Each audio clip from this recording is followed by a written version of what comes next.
મિત્રો, વાર્તા શરૂ કરતા પહેલા મારે તમને એક વાત કહેવી છે. મિત્રો, આપનો થોડો સહયોગ જોઈએ છે. અમારું 2000 સબસ્ક્રાઇબનું ટાર્ગેટ હજી અધૂરું છે. જો તમે હજી સુધી ચેનલ સબસ્ક્રાઇબ નથી કરી તો કૃપા કરીને અત્યારે જ સબસ્ક્રાઇબ કરો. તમારો એક સબસ્ક્રાઇબ અમને આગળ વધવા માટે મોટી પ્રેરણા આપે છે. ચાલો સાથે મળીને 2000 સબસ્ક્રાઇબ પૂર્ણ કરીએ. ચાલો હવે શરૂ કરીએ વાર્તા. જીવનની સંધ્યાકાળે જ્યારે આખો સમાજ ભૂતકાળના વણાટો અને હાથની કરચલીઓમાં કોતરાયેલી મજૂરી જતી હતી હોય, ત્યારે એક પિતા માટે પોતાની દીકરીના સુખ સિવાય બીજું કોઈ મોટું સ્વપ્ન હોતું નથી. પણ એ જ સ્વપ્ન જ્યારે રહસ્ય અને વેદનાનો ઊંડો દરિયો બની જાય, ત્યારે કાળજું કેવી રીતે ધડકે એ તો માત્ર કાનજીભાઈ જ જાણી શકતા હતા. 60 વર્ષ વટાવી ગયેલા કાનજીભાઈ આજે 3 વર્ષના લાંબા અને અસહ્ય વિરહ પછી પોતાની વહાલી સોય દીકરી હેતલને મળવા માટે એના સાસરે જવા નીકળ્યા હતા. પણ આ કોઈ સામાન્ય મુલાકાત નહોતી, કારણ કે છેલ્લા 3 વર્ષથી હેતલનો કોઈ ફોન આવ્યો નહોતો. અને જ્યારે પણ કાનજીભાઈ કે એમની પત્ની જયશ્રીબેન ફોન કરતા, ત્યારે સાસરી પક્ષ તરફથી કાં તો ટૂંકો જવાબ મળતો અથવા તો હેતલ બહાર ગઈ છે કે ઊંઘે છે એનું કહીને વાત કાપી નાખવામાં આવતી. ગામડાના એક નાનકડા ઘરમાં પોતાની પત્ની જયશ્રીબેનની રોજની આંસુ ભરેલી આંખો અને નાનો દીકરો મિતુન જે કંઈક છુપાવી રહ્યો હોય એવું લાગતું વર્તન જોઈને કાનજીબાઈનું પિતૃ હૃદય હવે વધારે રાહ જોઈ શકે તેમ નહોતું. એટલે જ આજે સવારે કોઈને પણ કહ્યા વગર પોતાના 5 જૂના થેલામાં હેતલને પ્રિય એવા હાથના બનાવેલા ખાખરા અને થોડી મીઠાઈ મૂકીને તેઓ નીકળી પડ્યા હતા. બસમાં બેઠા બેઠા આખો રસ્તો કાનજીબાઈના મનમાં હેતલનું બાળપણ, એનું ખડખડાટ હસવું અને જ્યારે એ સાસરે વિદાય થઈ ત્યારે પિતાના ગળાડ ઉપર રુદ્ર વચ્ચે આપેલા આશીર્વાદ જ ઘૂમતા હતા. પરંતુ જેમ જેમ દિવસના ઘરનું શહેર નજીક આવતું ગયું, તેમ તેમ એમનું હૃદય એક અજાણ્યા ભયથી ધ્રુજી રહ્યું હતું. પિતાના મનમાં 1000 સવાલો પૂછાઈ રહ્યા હતા કે શું હેતલ એમનાથી કોઈ વાતો નારાજ છે? શું એના સાસરિયાઓ તેને માવતરે વાત નથી કરવા દેતા? કે પછી આ મૌન પાછળ કોઈ એવું મોટું રહસ્ય છુપાયેલું છે જે એમની સાદી સીધી સમજના કલ્પના બહારનું છે? મયુર એક સારો અને ભણેલો ગણેલો છોકરો હતો. જ્યારે લગ્ન થયા હતા ત્યારે ગોવિંદભાઈ અને કોકિલાબેને પણ હેતલને પોતાની સખી દીકરીની જેમ રાખવાનું વચન આપ્યું હતું. તો પછી આ 3 વર્ષનું આટલું મોટું અંતર કેમ બની ગયું? એ વિચારતા વિચારતા કાનજીભાઈ મયુરના બંગલાના ભવ્ય દરવાજા પાસે આવીને ઊભા રહી ગયા. હવે એમનો પગ આગળ વધતો નહોતો. ધ્રુજતા હાથે એમણે દરવાજાની બેલ વગાડી અને થોડી જ ક્ષણોમાં દરવાજેથી ખુલ્યો. સામેથી એમનો જમાઈ મયુર બહાર ઊભો. પણ કાનજીભાઈને જોતા જ મયુરના ચહેરા પર ખુશીને બદલે એક વિચિત્ર ગભરાટ અને ડર છવાઈ ગયો, જેને કાનજીભાઈ પારખી ગયા. પણ પ્રેમ આગળ એક ગભરાટને બાજુ પર મૂકીને કાનજીભાઈએ વહાલથી પૂછ્યું કે મારી હેતલ ક્યાં છે? મયુર કંઈક બોલે તે પહેલા જ ઘરમાંથી હેતલના સસરા ગોવિંદભાઈ અને સાસુ કોલિકાબેન બહાર આવ્યા અને કાનજીભાઈને અચાનક આવેલા જોઈને એમના ચહેરાનો રંગ પણ ઉડી ગયો. વાતાવરણમાં એક એવું મૌન છવાઈ ગયું જે કાનજીભાઈના કાળજાને કોરી ખાવા લાગ્યું. કાનજીબાઈએ નમ્રતાથી કહ્યું કે હું મારી દીકરીને મળવા આવ્યો છું. 3 વર્ષથી એનો અવાજ નથી સાંભળ્યો. મને એને જોવા દો.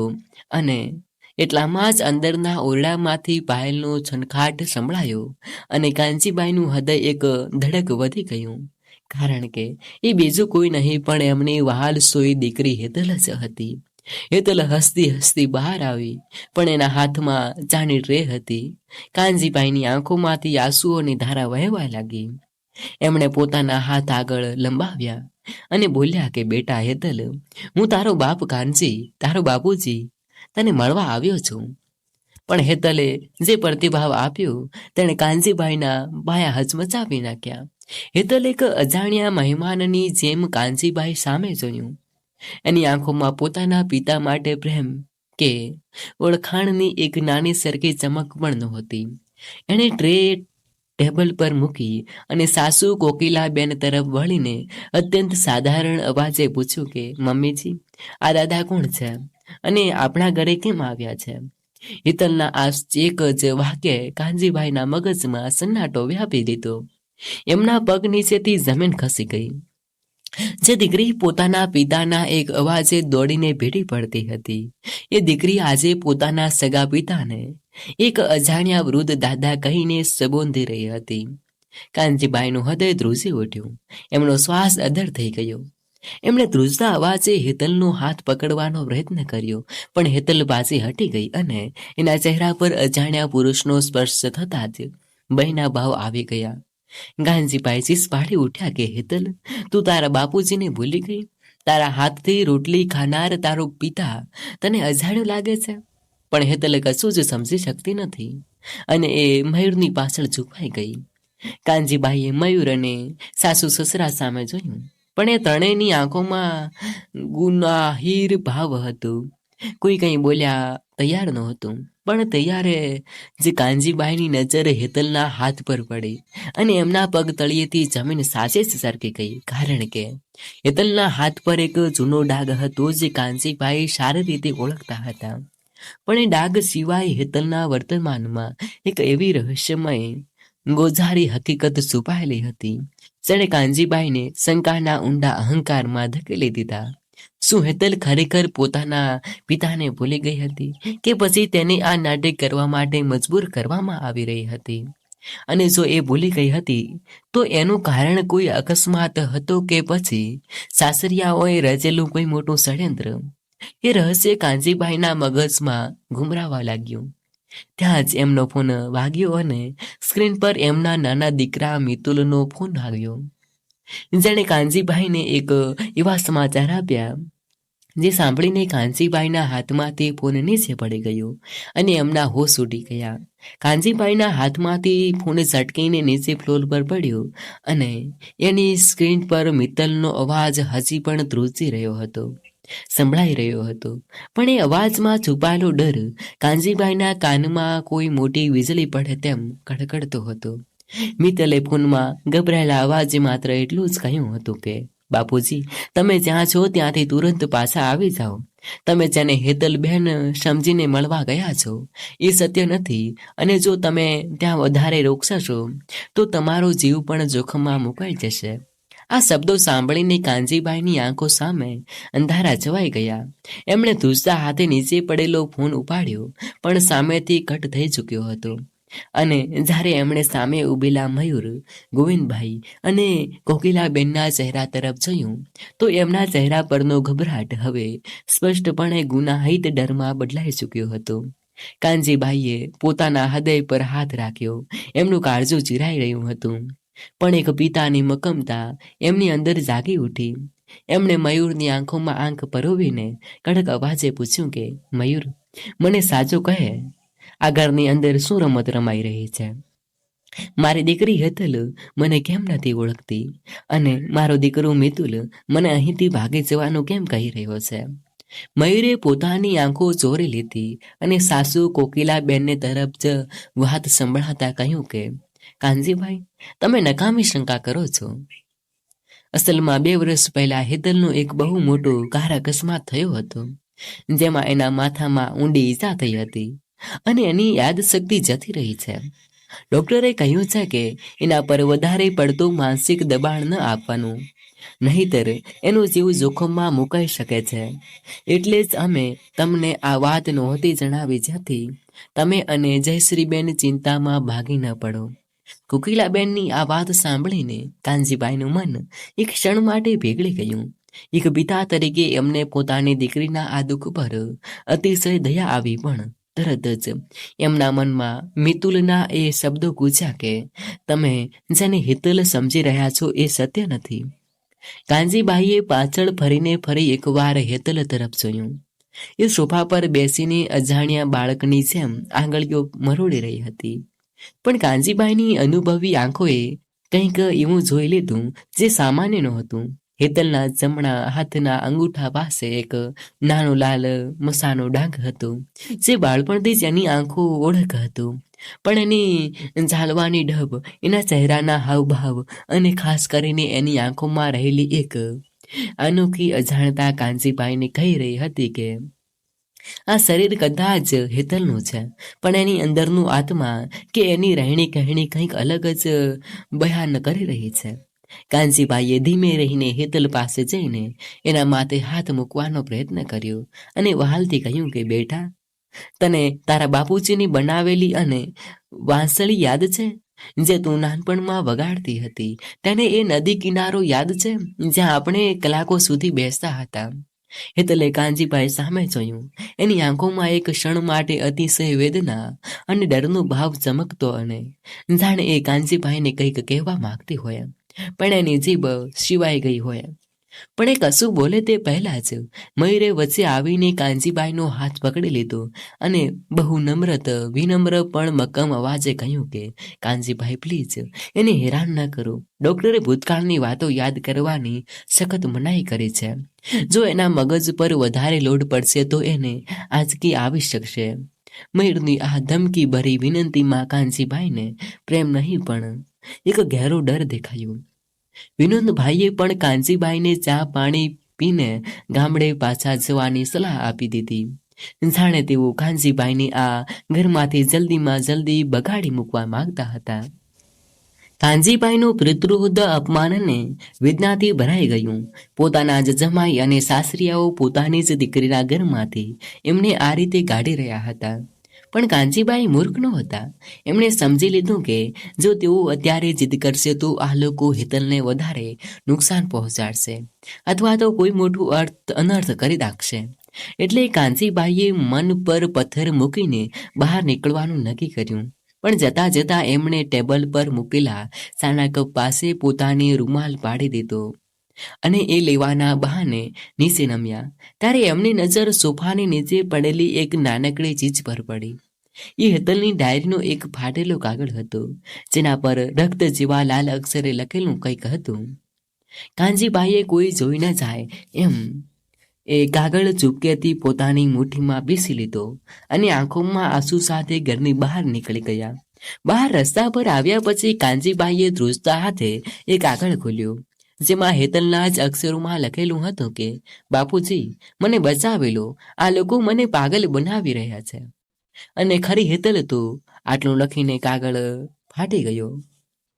કાનજીભાઈના પગ નીચેથી જમીન ખસી ગઈ અને એમના મગજમાં ધડાકા થવા લાગ્યા કે જો આ અંદર છે એ હેતલ નથી અથવા એને પાગલ બનાવવામાં આવી રહી છે, તો પછી ખરી હેતલ ક્યાં છે? અને મિત્તલે એવું કહ્યું હતું કે ત્યાં રોકાશો તો જીવ જોખમમાં મુકાશે. કાનજીભાઈએ તુરંત જ મિતુલને ફોન કરીને ફોન જોડ્યો, પણ આ વખતે મિતુલનો ફોન સ્વિચ ઓફ આવતો હતો. પિતાનું હૃદય ચિંતા અને ભયના ભયાનક વંટોળમાં ફસાઈ રહ્યું. એક બાજુ દીકરીની આ હાલત અને બીજી બાજુ દીકરાનો ગાયબ થઈ જવો. કાનજીભાઈએ નક્કી કરી લીધું કે તેઓ ગામડે પાછા નહીં જાય, પણ આ રહસ્યના ઊંડાણ સુધી પહોંચશે. એટલે તેઓ એ જ ભવ્ય બંગલાની સામે આવેલા એક નાનકડા લીમડાના ઝાડ પાછળ સંતાઈને ઘર પર નજર રાખવા લાગ્યા. સાંજ થવા આવી હતી અને અંધારું ઘેરાઈ રહ્યું હતું. ત્યારે જ કાનજીભાઈએ જોયું કે ઘરનો પાછલો દરવાજો ખુલ્લો અને મયુર તથા ગોવિંદભાઈ એક મોટી કાગળ કોથળાને અત્યંત સાવધાનીથી ગાડીની ટ્રકમાં મૂકી રહ્યા હતા. અને એ જ સમયે એ કાળા કોથળામાંથી એક ઝીણું સળવળધા થયો, જાણે અંદર કોઈ જીવતો માણસ પુરાયેલો હોય. સાંજનું ધૂંધળું અંધારું જેમ જેમ ઘેરાતું જતું હતું, તેમ તેમ કાનજીભાઈના હૃદયની ધડકનો પણ કોઈ અજાણ્યા ભયથી તેજ થઈ રહી હતી. લીમડાના ઝાડ પાછળ સંતાઈને પોતાની દીકરીના ભવ્ય બંગલા પાછળ દરવાજા તરફ જોઈ રહ્યા આ વૃદ્ધ પિતાની આંખોમાંથી આંસુ અને કાગળમાં અસહ્ય વેદનાનો વંટોળ ઉઠતો રહ્યો. મયુર અને એમના પિતા ગોવિંદભાઈ અતિશય ગભરાટ અને સાવધાનીથી સાથે એ મોટા કાળા કોથળાને ગામડાની ટ્રકમાં ગોઠવી રહ્યા હતા. અને જ્યારે એ કોથળામાંથી એક હળવો આંચકો અને ઝીણો અવાજ આવ્યો, ત્યારે કાનજીભાઈના હાથ પગ બરફ જેવા ઠંડા પડી ગયા. પિતાનું મન જીરાઈ ગયું કે શું એ કોથળામાં એમની વહાલી સોઈ દીકરી હેતલ કે પછી કોઈ બીજું નિર્દોષ? પણ અત્યારે સામે ચાલીને બહાર જવું એટલે પોતાના અને પોતાની દીકરીના જીવને સીધા જોખમમાં મૂકવું હતું. એટલે કાનજીબાઈએ પોતાના શ્વાસ અધર કરીને પોતાની જાતને સંભાળી લીધી. ગાડી સુર કરતી અંધારા રસ્તા પર ઉપડી ગઈ અને એ ક્ષણે કાનજીબાઈની અંદર રહેલો એક લાચાર પિતા અચાનક એક મક્કમ રાક્ષસમાં બદલાઈ ગયો. એમણે રસ્તા પરથી પસાર થતી એક નાની રિક્ષાને હાથ બતાવીને રોકી અને ગાડીનો પીછો કરવા માટે વિનંતી કરી. રિક્ષા ગાડીની પાછળ શહેરના ગીચ વિસ્તારની નીકળીને શહેર બહાર આવેલા એક સુમસામ અને અવાવતુર ઇસ્ટોલિયન વિસ્તાર તરફ આગળ વધી રહી હતી. રસ્તામાં કાનજીબાઈના મગજમાં સતત એ જ વિચાર ગુમરાતો હતો કે જો ઘરમાં રહેલી છોકરી હેતલ નથી અથવા એની યાદશક્તિ જતી રહી છે તો પછી આ કાળા કોથળામાં કોણ છે અને સોફા નીચેથી મળેલી એ ચિઠ્ઠીમાં લખાયેલા અક્ષરો વાસ્તવિક અર્થ શું હતો? ગાડી એક જૂના અને તૂટેલા ગોડાઉન પાસે જઈને રોકાઈ. મયુર અને ગોવિંદભાઈએ આજુબાજુ નજર ફેંકીને એ કોથળાને બહાર કાઢ્યો અને અંદર લઈ ગયા. કાનજીભાઈ પણ રિક્ષાવાળાને ભાડું આપીને છુપાયેલી ગોડાઉનની તૂટેલી બારી પાસે પહોંચી ગયા. અંદર દરવાજો તીવ્ર ગોજારો, પાવડર અને બીજવાળો વાસ આવતી હતી. કાનજીભાઈએ બારીના નાના કાણામાંથી અંદર જોયું તો એમની આંખો ફાટી ગઈ અને એમનાથી ચીસ નીકળતા રહી ગઈ. ગોડાઉનની અંદર એક લોખંડના પલંગ પર દોરડાથી બાંધેલી હાલતમાં એક છોકરી પડી હતી, જેનો ચહેરો તંદદ હેતલ જેવો જ હતો, પણ એ અત્યંત નબળી અને મરણતોલા હાલતમાં દેખાતી હતી. અને મયુરે જ્યારે પેલો કાળો કોથળો ખોલ્યો તો તેમાંથી બીજી કોઈ વસ્તુ નહીં પણ દવાઓનો મોટો જથ્થો અને સાંકળો નીકળી. જ્યારે જ ગોવિંદભાઈનો કડક અને નિર્ણયી અવાજ ગુંજ્યો કે મયુર, આ છોકરીને અહીંથી વહેલી તકે બીજા શહેરમાં શિફ્ટ કરવી પડશે, કારણ કે આજે એનો બાપ કાનજી અચાનક આવી પહોંચ્યો હતો અને ઘરવાળી છોકરી એને ઓળખી શકી નહીં. પણ કાનજી બહુ ચતુર માણસ છે. જો એને જરાય શંકા થઈ તો આપણે કરોડો રૂપિયાનો ખેલ ઊંધો પડી જશે. આ સાંભળીને કાનજીભાઈના મગજમાં ધડાકા થવા લાગ્યા. એમનું હૃદય ધ્રુજી ઉઠ્યું, કારણ કે જે છોકરી પલંગ પર બંધાયેલી હતી તે જ એમની ખરી અને સગી દીકરી હેતલ હતી, જે અત્યંત વેદનામાં આંસુ સારી રહી હતી.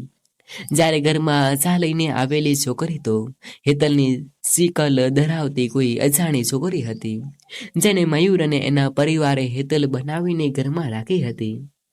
મયુરે ગુસ્સામાં કહ્યું કે પપ્પા, તમે ચિંતા ન કરો. હેતલના નામે જે કરોડોની પ્રોપર્ટી એના દાદાએ બચાવી હતી એના તમામ કાગળો ઉપર સહીઓ થઈ ગઈ છે. બસ હવે થોડા દિવસોમાં આ અસલી હેતલને આપણે કાયમ માટે રસ્તામાંથી હટાવી દઈશું અને પેલી ડુપ્લિકેટ છોકરીને પણ પૈસા આપીને વિદેશ મોકલી દઈશું. પછી કોઈ આપણું કંઈ નહીં બગાડી શકે. આ ભયાનક સત્ય સાંભળીને કાનજીભાઈના પાયા હચમચી ગયા. એમની સગી દીકરી પણ એના જ પતિ અને સાસરિયાઓને માત્ર સંપત્તિ ખાતર આટલો મોટો અને ક્રૂર અત્યાચાર કર્યો હતો અને એને 2 વર્ષથી પાગલખાના જેવી હાલતમાં ગોડાઉનમાં પૂરી રાખી હતી. કાનજીભાઈનું કાળજું ચીરાઈ ગયું.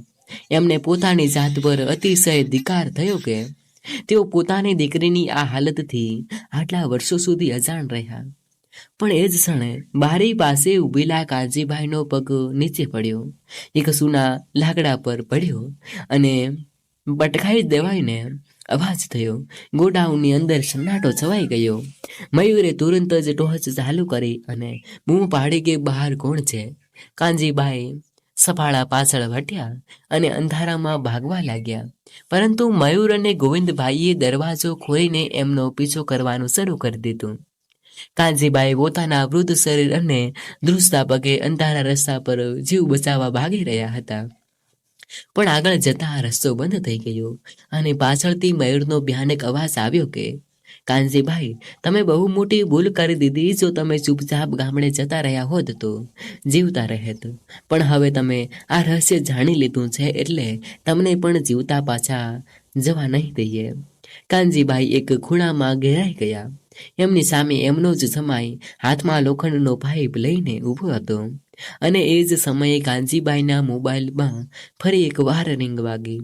આ વખતે ફોન એમની પત્ની જયશ્રીબેનનો ન હતો, પણ એમના નાના દીકરા મિતુલનો હતો, જેણે કાનજીબાઈને બચાવવા માટે એક એવું મોટું પગલું ભર્યું હતું, જેની કલ્પના પણ મયુરે કરી નહોતી. અંધારા રસ્તાના છેવાડે લોખંડનો પાઇપ લઈને ઉભેલા મયુર અને ગોવિંદભાઈના આંખોમાં બળતી લાલચ અને કુર્તા જોઈને કોઈ પણ વૃદ્ધ પિતા હિંમત કરી હારી જાય. પણ કાનજીભાઈના કાળજામાં અત્યારે પોતાની વહાલસોઈ દીકરી હેતલ પર થયેલા અત્યાચારનો રોષ અને એને બચાવવાનો પિતૃ ધર્મ બળતો હતો. જમીન પર પડેલા પોતાના ફોનની રિંગ સતત વાગી રહી હતી અને કાનજીભાઈએ મયુરની આંખોમાં આંખ પરોવીને કોઈ પણ ડર વગર એને પગલું આગળ વધારીને કડક અવાજે કહ્યું કે મયુર, તું ભૂલી જાય છે કે હું એક અબળા દીકરાનો પિતા છું, અને જ્યારે દીકરી પર સંકટ આવે ત્યારે પિતાનો ડર ગાયબ થતો જાય છે અને એની જગ્યાએ ઈશ્વરનો ન્યાય આવી જાય છે. કાનજીબાઈએ ક્ષણનો પણ વિલંબ કર્યા વગર નીચે નમીને પોતાના હાથમાં જમીન પર પડેલી ભોયની ધૂળ લીધી અને મયુર તથા ગોવિંદભાઈની આંખો તરફ ફેંકી લીધી, જેમનાથી બંને જણા આંખો જોડતા રહી ગયા. અને કાનજીબાઈએ પોતાના પૂર્ણ શક્તિથી દોડીને ગોડાઉનના પાછળના દરવાજા તરફ દોટ મૂકી. કાનજીબાઈ સીધા ગોડાઉનની અંદર પહોંચતા જ્યાં એમની દીકરી હેતલ પલંગ પર સાંકળોથી બાંધેલી હાલતમાં આંસુ સારી રહી હતી. કાનજીબાઈએ ધ્રુજતા હાથે હેતલના મોં પર બાંધેલું કપડું ખોલ્યું અને એના માથા પર હાથ મૂકીને કહ્યું કે બેટા હેતલ, તારો બાપુજી આવી ગયો છે, હવે તારે ડરવાની કોઈ જરૂર નથી. હેતલે પોતાના પિતાનો ચહેરો જોતા જ એમના ગળે વળગીને રડી પડી અને ક્ષીણ અવાજે કહ્યું કે બાપુજી, મને માફ કરી દો. આ લોકોએ મને ધમકી આપી હતી કે જો હું કાગળો પર સહી નહીં કરું તો તેઓ તમને અને મમ્મીને મારી નાખશે. પણ કાનજીભાઈએ એના આંસુ લૂછતા કહ્યું કે શાંત થઈ જા બેટા, સત્યનો ક્યારેય પરાજય થતો નથી. કાનજીબાઈએ તાત્કાલિક પલંગ પાસે પડેલી ચાવીઓ વડે હેતલની સાંકળો ખોલી નાખી અને એને જ એક ક્ષણે ગોડાઉનના દરવાજે મિતુલ આવી પહોંચ્યો, જેની સાથે ગામના 2 સજ્જન પુરુષો અને સ્થાનિક સરકારી અધિકારીઓ પણ હતા, જેમને મિતુલે સમયસર ફોન કરીને બધા બાબતની જાણ કરી દીધી હતી.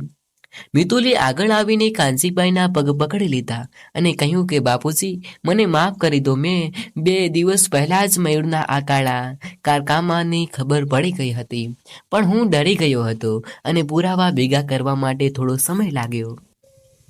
મયુર અને એના પિતા ગોવિંદભાઈ આંખો ચોળતા અંદર આવ્યા, પણ સામે અધિકારીઓ અને ગામના લોકોને જોઈને એમના પગ નીચેથી જમીન ખસી ગઈ. એમના તમામ અહંકાર અને ચાલાકીનો અંત આવી ગયો હતો. સરકારી અધિકારીઓએ મયુર અને એના પરિવાર સામે કાયદાસરની કાર્યવાહી હાથ ધરી દીધી અને હેતલને તુરંત જ સુરક્ષિત સ્થળે લઈ જવાની વ્યવસ્થા કરી. કાનજીબાઈએ હેતલનો હાથ પોતાના હાથમાં લીધો અને એના ચહેરા સામે જોઈને ઊંડો શ્વાસ લીધો. 3 વર્ષથી જ પિતાનું હૃદય દીકરીના વિરહમાં ઝૂરતું હતું. એ પિતાને આજે પોતાની દીકરી પાછી મળી ગઈ હતી, પણ વાર્તા અહીં પૂરી નથી થતી, કારણ કે હેતલના મનમાં હજુ પણ એ વાતનો ડર હતો કે સાસરામાંથી આ રીતે પાછા ફર્યા પછી સમાજને એની બીમાર માતા જયશ્રીબેન પર આ વાતની શું અસર પડશે અને હવે એમના ભવિષ્યનું શું થશે. ગોડાઉનના એ અંધકાર ભર્યા વાતાવરણમાંથી મુક્ત થઈને જ્યારે હેતલ પોતાના પિતા કાનજીભાઈ અને નાના ભાઈ મયુર સાથે પોતાના વતન નાનકડા ગામે પહોંચી, ત્યારે રાતના લગભગ 2 વાગ્યા હતા. પણ કાનજીભાઈના ઘરનો દરવાજો હજી એ ઉઘાડો હતો અને અંદર બળતો દીવો જયશ્રીબેનની અખંડ આશા અને વ્યાકુળની સાક્ષી પૂરી રહ્યો હતો. કાનજીબાઈએ ઘરના ઉંમરે પગ મૂકતા જ દીકરીનો હાથ પકડીને સાદા પડ્યો કે જયશ્રીબેન, જો તારી વહાલસોઈ હેતલ આવી ગઈ છે. અને એ અવાજ સાંભળતા જ જયશ્રીબેન દોડતા બહાર આવ્યા. પોતાની દીકરીને અક્ષત પણ અત્યંત કૃશ અને કરમાયેલી હાલતમાં જોઈને એમનું માતૃત્વ હૃદય કાળજાળ ફાટ રહી ગયું.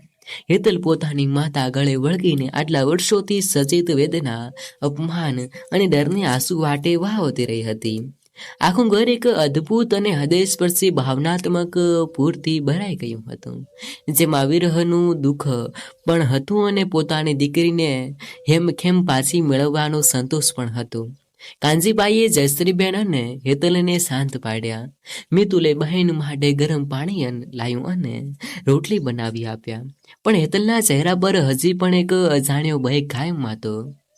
એ દરવાજા તરફ વારંવાર જોઈ લેતી હતી, જાણે એને ડર હતો કે મયુર કે એના માણસો હજી પણ એનો પીછો કરતા અહીં સુધી આવી પહોંચ્યા. કાનજીએ પોતાની દીકરીના માથે હાથ મૂકીને એને હિંમત આપતા કહ્યું કે બેટા, આ તારા બાપુજીનું ઘર છે. અહીં સત્ય અને પ્રેમનું છત્ર છે. હવે તારે કોઈ વાળ પણ વાંકું નહીં કરી શકે. તારે હવે ભૂતકાળના એ કાળા રાત જેવા દિવસોને ભૂલીને નવેસરથી જીવતા શીખવાનું છે. હેતલે આંસુ લૂછતા કહ્યું કે બાપુજી, મેં મારા સાસરિયાઓનું ઘર સાચવવા માટે કેટલાય સહન કર્યા. મેં વિચાર્યું હતું કે સમય જતાં મયુર બદલાઈ જશે, પણ એ લોકોની ભૂખ માત્ર પૈસા અને સંપત્તિ માટે જ હતી. એમણે મારો આત્મા જગદી નાખ્યો અને મને જીવતે જીવ મારી નાખવાનો પ્રયત્ન કર્યો. પણ તમે અને મિથલે મને નવું જીવન આપ્યું છે. આગલે સવારે જ્યારે ગામમાં આ વાતની ખબર પડી ત્યારે લોકોના મોંએ જાત જાતની વાતો થવા લાગી. અમુક લોકો હેતલના સાસરીએથી પાછા આવવા પણ સવાલો ઉઠાવવા લાગ્યા કે તો અમુક લોકો કાનજીભાઈના આ પગલાને બખોડવા લાગ્યા કે દીકરીને સાસરેથી આ રીતે લાકવાય નહીં. પણ કાનજીબાઈએ સમાજના એ મિથ્ય વાતોથી જરાય પરવા કર્યા વગર પોતાની દીકરીની આત્મા ગૌરવની લડાઈમાં અડીખમ ઊભા રહેવાનો નિર્ણય કર્યો. હેતલને ધીમે ધીમે સામાન્ય જીવન તરફ લાવવા માટે કાનજીબાઈ અને પોતાના ખેતરે લઈ જતા, નાનપણની વાતો યાદ કરાવતા અને એના મનમાંથી ભય દૂર કરવાનો સતત પ્રયાસ કરતા હતા. પણ એક સાંજે જ્યારે કાનજીભાઈ ઘરના આંગણામાં બેઠા હતા ત્યારે ગામના સરપંચ 2-3 વડીલો અને એમના ઘરે આવ્યા અને એમના ચહેરા પર ચિંતા અને ગંભીરતા વાદળો છવાયેલા હતા. સરપંચે કાનજીભાઈ સામે જોઈને અત્યંત ગંભીર અવાજે કહ્યું કે કાનજીભાઈ, તમે દીકરીને ઘરે લાવીને સારું કર્યું, પણ શહેરના મોટા વકીલ અને મયુરના સગા સંબંધીઓ આવ્યા છે. એ લોકોએ પોલીસ સ્ટેશનમાં હેતલ વિરુદ્ધ મોટો કેસ કર્યો છે અને એવો આરોપ લગાવ્યો છે કે હેતલે જ ઘરમાંથી કિંમતી દાગીના ચોરી કરીને ભાગી ગઈ છે અને તમારા પરિવારને અને સંતાડી રાખવાના નામે મયુરના પરિવારને ખોટા કેસમાં ફસાવ્યા છે. જો કાલે સવારે તમે હેતલને લઈને કોર્ટમાં હાજર નહીં થાવ તો તમને બધાને જેલની હવા ખાવા પડશે. આ સાંભળીને કાનજીભાઈના તગ તળિયેથી ફરી એકવાર જમીન ખસી ગઈ. એક બાજુ દીકરી પર થયેલો અન્યાય અને બીજી બાજુ પોતાની આખી જિંદગીની ઇજ્જત પર દાગ લગાડતું આ નવું ષડયંત્ર. કાનજીભાઈએ દીકરી સામે જોયું જે ડરથી ધ્રુજી રહી હતી. સાંજના સમયે સરપંચના એ શબ્દો સાંભળીને કાનજીભાઈનું હૃદય એક ક્ષણ માટે સ્તંભ થઈ ગયું, પણ એમના મુખ પર નિસ્વાર્થતાની ચમક આવી ગઈ. મયુર અને એના ચાલાક પરિવારે પોતાની જાતને બચાવવા અને કાનજીભાઈના ગરીબ પરિવારને દબાવી દેવા માટે ચોરીનું આ ખોટું આરોપ ઘડી નાખ્યો હતો, જેથી હેતલ પોતાનું મોં બંધ કરી રાખે અને ડરીને કેસ પાછો ખેંચી લે. કાનજીભાઈએ પોતાના બંને હાથ જોડીને ગામના સરપંચ અને વડીલો સામે જોયું અને મક્કમ અવાજે કહ્યું કે સરપંચ સાહેબ, મેં આખી જિંદગી મજૂરી કરીને રોટલો ખાધો છે, પણ ક્યારેય કોઈનો 1 રૂપિયો પણ રામનો નથી લીધો. મારી દીકરી ચોર નથી, પણ એ અન્યાયની શિખર છે. આજે એ સત્ય માટે મારે અદાલતના પગથિયા ચડવા પડે કે જેલમાં જવું પડે તો હું પાછો નહીં હટું. કારણ કે જો એક પિતા પોતાની દીકરીના માન અને આબરૂની રક્ષા માટે ન લડી શકે તો એનું જીવતર નકામું છે. બીજા જ દિવસે સવારે કાનજીભાઈ હેતલ અને મિતુલ શહેરની અદાલતમાં પહોંચ્યા, જ્યાં મયુર પોતાના મોઘા વડીલો અને પરિવાર સાથે ઘમંડી ઊભો હતો. મયુરના વકીલે અદાલતમાં કાનજીભાઈ અને હેતલ પર જાત જાતના ખોટા આરોપા લગાવ્યા અને દર્શાવવાનો પ્રયાસ કર્યો કે હેતલ માનસિક રીતે અસ્થિર છે અને એણે પોતાના સાસરીમાંથી સોના ચાંદીના દાગીના ચોરીને પોતાના પિતાના ઘરે મોકલી આપ્યા છે. અદાલતના કઠેડામાં ઉભેલી હેતલ પહેલા તો ડરથી ધ્રુજી રહેતી હતી, અને એની આંખોમાંથી આંસુ વહી રહ્યા હતા. પણ જ્યારે એણે સામે ખૂણામાં ઊભેલા પોતાના વૃદ્ધ પિતા કાંજીભાઈ તરફ જોયું, જેમની આંખોમાં દીકરી માટે અફાટ વિશ્વાસ અને સાત્વતના હતી, ત્યારે હેતલની અંદર વર્ષોથી દબાયેલી સિંહણ જાગી ઉઠી. જજ સાહેબની પરવાનગી લઈને હેતલે કઠેડામાં ઊભા રહીને સ્પષ્ટ અને નીડર અવાજે મયુરના તમામ ષડયંત્રનો પર્દાફાશ કરવાનું શરૂ કર્યું. હેતલે અદાલત સામે એ તમામ કાળી હકીકત રજૂ કરી કે કેવી રીતે એના સાસરિયાઓએ એને 2 વર્ષ સુધી ગોડાઉનમાં પૂરી રાખીને માનસિક યાતનાઓ આપી, એની બનાવટી શિલ્પ ધરાવતી છોકરી ઊભી કરીને સંપત્તિ હડપ કરવાનો પ્રયાસ કર્યો હતો, અને કેવી રીતે એના પિતાને પર જાતની મારી નાખવાની ધમકી આપી હતી. હેતલનો એક એક શબ્દ સત્યની તાકાતથી ભરેલો હતો, અને એણે પુરાવા તરીકે પોતાના માથા હાથ પરના સાંકળોના નિશાન અને પિતાએ શોધેલી એ ચિઠ્ઠી રજૂ કરી, જેનાથી આખી અદાલતમાં સન્નાટો છવાઈ ગયો. મયુર અને એના વકીલ પાસે હવે આ સત્યનો કોઈ જવાબ નહોતો, અને એમની ચાલાકીનો રંગ ઉડી ગયો હતો. જજ સાહેબે કેસરી ગંભીરતા જોઈને મયુર અને એના પિતા સામે સખત તપાસતા આદેશ આપ્યા અને હેતલને સંપૂર્ણ સુરક્ષા આપવાનો હુકમ કર્યો. કાંજીબાઈની આંખોમાં હરખના આંસુ આવી ગયા. એક અબળા ગણાતી દીકરીએ આજે પોતાના પિતાના વિશ્વાસના બળે અન્યાય સામે અવાજ ઉઠાવ્યો હતો, પરંતુ અદાલતની બહાર નીકળતા જ એક એવો અણધાર્યો બનાવ બન્યો, જેણે કાંજીબાઈના પરિવારની ખુશીઓને ક્ષણભરમાં ચિંતાના ઊંડા અંધકારમાં ધકેલી દીધી. અદાલતના દરવાજા બહાર પગ મૂકતા જ કાંજીબાઈના ચહેરા પર એક પિતાની વિજયી ચમક ઊભી હતી, પણ એ ખુશી પણ લાંબો સમય ટકી નહીં. અદાલતના પગથિયે ઉતરતા જ સામે મયુરનો નાનો ભાઈ અને એના કેટલાય ગુંડા જેવા માણસો ગાડીઓ લઈને ઊભા હતા. એમના ચહેરા પર હારનો અહંકાર અને બદલાની આગ સ્પષ્ટ દેખાતી હતી. મયુરના નાના ભાઈએ કાંજીબાઈ તરફ વધીને ધમકી ભર્યા અવાજે કહ્યું કે, કાંજી, આજે તો તું કોર્ટમાંથી બચી ગયો, પણ યાદ રાખજે કે આ શહેરથી તારા ગામ સુધીનો રસ્તો બહુ લાંબો છે. તારી દીકરીને જીવતી પાછી લઈ જવી હોય તો કેસ પાછો ખેંચી લે, નહીતર રસ્તામાં એવો અકસ્માત થશે કે કોઈની લાશ પણ નહીં મળે. આ ધમકી સાંભળીને હેતલ ગભરાઈને કાંજીબાઈના હાથ પાછળ છુપાઈ ગઈ, અને મિતુલનો હાથ પણ ક્રોધથી વિસાઈ ગયો. પણ 60 વર્ષના કાંજીબાઈના ચહેરા પર ડરનો એક પણ ભાવ નહોતો.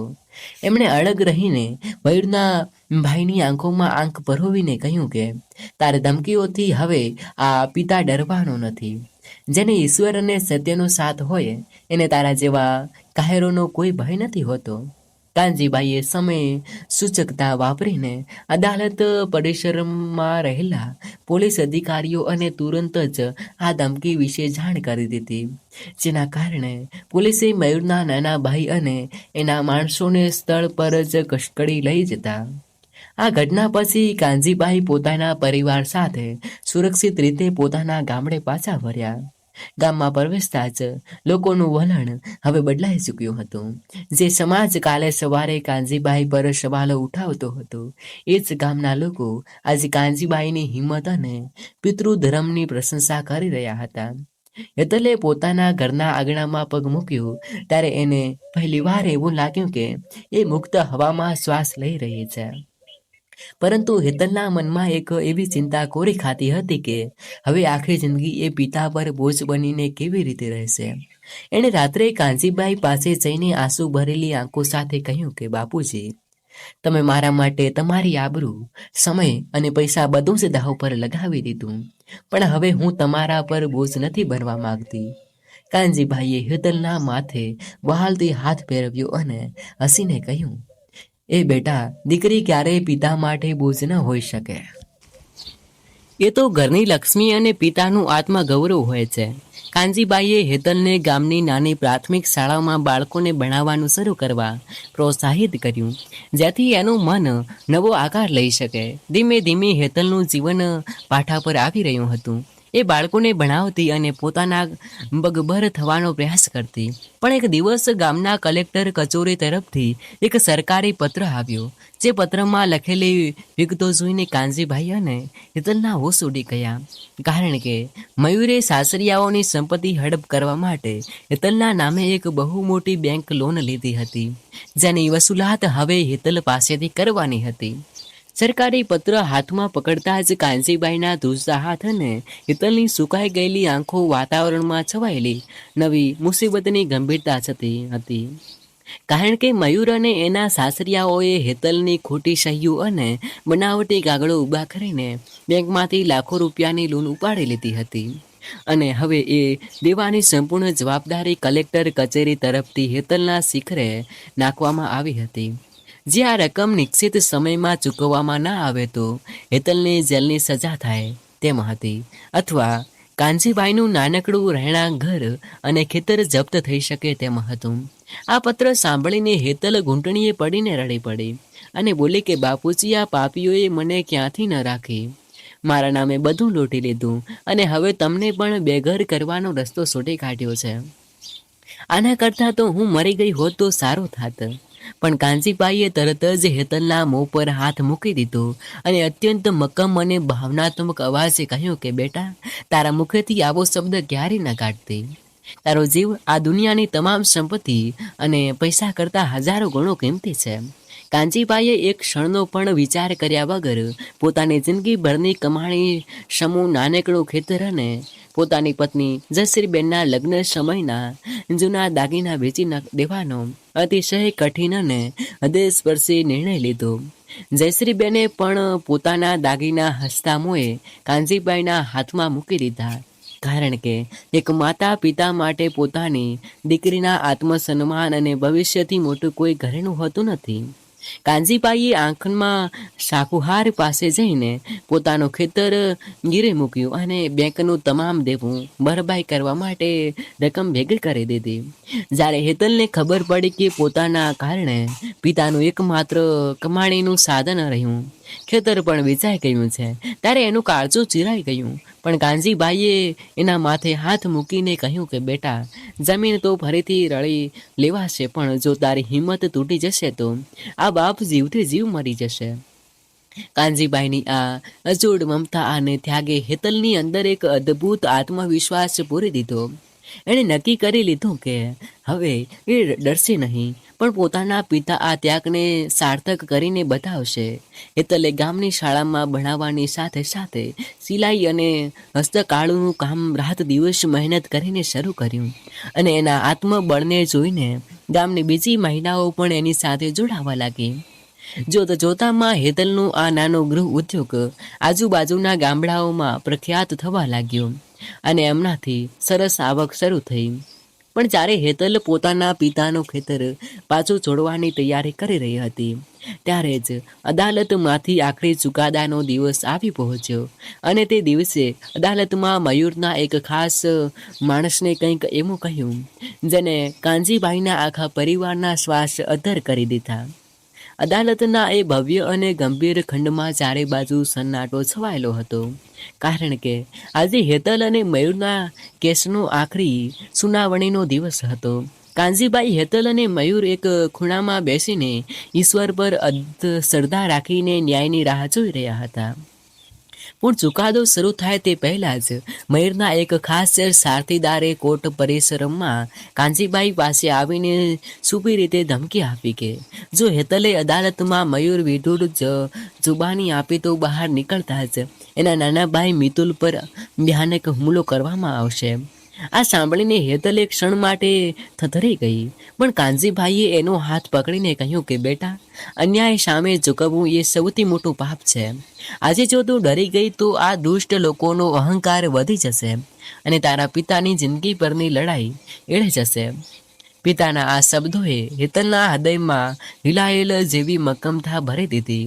જ્યારે જજ સાહેબે હેતલને કઠેડામાં બોલાવી ત્યારે હેતલે કોઈ પણ ભય વગર મયુર, ગોવિંદભાઈ અને કોકિલાબેનના તમામ કાળા કારનામા, બોગસ સહીઓની લીધેલી બેંક લોન અને પોતાની બનાવટી હકમસલ ઊભી કરીને સંપત્તિ હડપ કરવાના ષડયંત્રના એકે એક પુરાવા અદાલત સમક્ષ રજૂ કરી દીધા. આ ઉપરાંત સ્થાનિક પોલીસ અને સરકારી અધિકારીઓએ પણ ગોડાઉનમાંથી મળી આવેલા પુરાવા અને મયુરના માણસો પાસેથી જપ્ત થઈ ગેરકાયદેસર કાગળો અદાલતમાં રજૂ કર્યા. સાક્ષીઓ અને પુરાવાની સખત ચકાસણી કર્યા પછી જજ સાહેબે મયુર અને એના પિતા ગોવિંદભાઈને દોષિત જાહેર કરી 10 વર્ષની સખત કેદની સજા ફટકાવી અને હેતલના નામે લીધેલી તમામ લોન રદ કરીને મયુરની સંપત્તિમાંથી કાનજીભાઈને થયેલા આર્થિક નુકસાનની ભરપાઈ કરવાનો ઐતિહાસિક હુકમ સંભળાવ્યો. આ અણધાર્યો ચુકાદી મયુર અને એના પરિવારના અહંકારનો સંપૂર્ણ વિનાશ થઈ ગયો અને એનાથી આંખોમાં પાપનો પ્રાસાબ છવાઈ ગયો.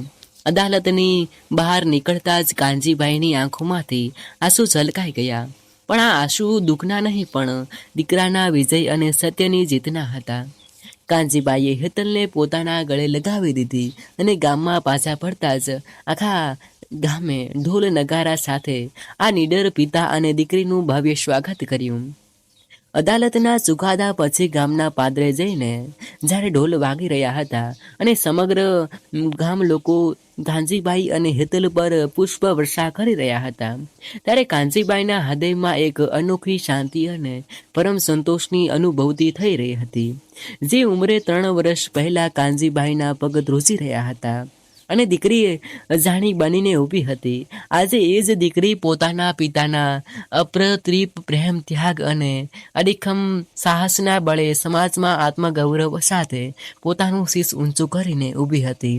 મયુરની જપ્ત થયેલી સંપત્તિમાંથી મળેલી ભરપાઈની રકમથી કાનજીભાઈનું ગીરવે મૂકેલું ખેતર પાછું છૂટી ગયું અને હેતલે પોતાના ગામની બહેનો માટે એક મોટો ગૃહ ઉદ્યોગ શરૂ કર્યો, જેમાં એ 100 કરતાં પણ વધુ અસહાય અને જરૂરિયાતમંદ સ્ત્રીઓને પગભર કરી રહી હતી. સમયનું ચક્ર ફર્યું અને કાનજીભાઈના નાનકડા આંગણામાં ફરીથી જૂનો ખડખડાટ હાસ્યનો અવાજ ગુંજવા લાગ્યો. જયશ્રીબેનની આંખોના આંસુ સુકાઈ ગયા હતા અને મિલકત પોતાના પિતાના સંસ્કારોને આગળ દબાવી રહ્યો હતો.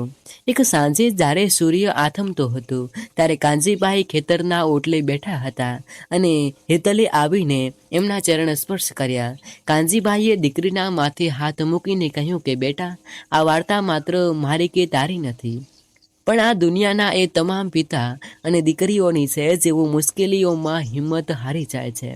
આ વાર્તા આપણને જીવનને એ સૌથી મોટો પાઠ શીખવે છે કે ગમે તેટલો ઘોર અંધકાર હોય કે ગમે તેટલું મોટું ષડયંત્ર હોય, જો પ્રેમના પવિત્રતા અને મનમાં સત્ય હોય તો ઈશ્વર પોતે તમારી સાથે ઊભો રહે છે. દીકરી એ સાસરે જાય એટલે પરિવાર નથી થતી હતી, પણ એના સુખ અને દુઃખમાં વટવૃક્ષ બનીને ઊભી રહેવું એ જ પિતાનો સાચો ધર્મ છે. અને જ્યારે દીકરી પર સંકટ આવે ત્યારે એના આત્મસન્માન માટે લડવું એ જ જીવનની સૌથી મોટી ભક્તિ છે. શ્રોતા મિત્રો માટે ખાસ ભાવનાત્મક અપીલ. વહારા દર્શક મિત્રો, એક પિતાના પ્રેમ અને ત્યાગ અને દીકરીના આત્મગૌરવની આ હૃદયસ્પર્શી વાર્તા જો તમારા દિલને સ્પર્શી ગઈ હોય તો આ વિડીયોને લાઈક કરવાનું અને તમારા સ્વજનો તથા શેર કરવાનું ભૂલતા નહીં. આવી જ ભાવનાત્મક સત્ય ઘટનાઓ પર આધારિત અને ગુજરાતને પ્રેરણા આપતી સુંદર ગુજરાતી વાર્તાઓ નિરંતર સાંભળવા માટે અમારી યુટ્યુબ ચેનલને સબસ્ક્રાઈબ કરો અને બેલ આઇકન જરૂર દબાવો. તમારો એક સબસ્ક્રાઈબ અમને આગળ આવી અદ્ભુત વાર્તાઓ આપવા માટે નવી શક્તિ પૂરી પાડે છે. ધન્યવાદ.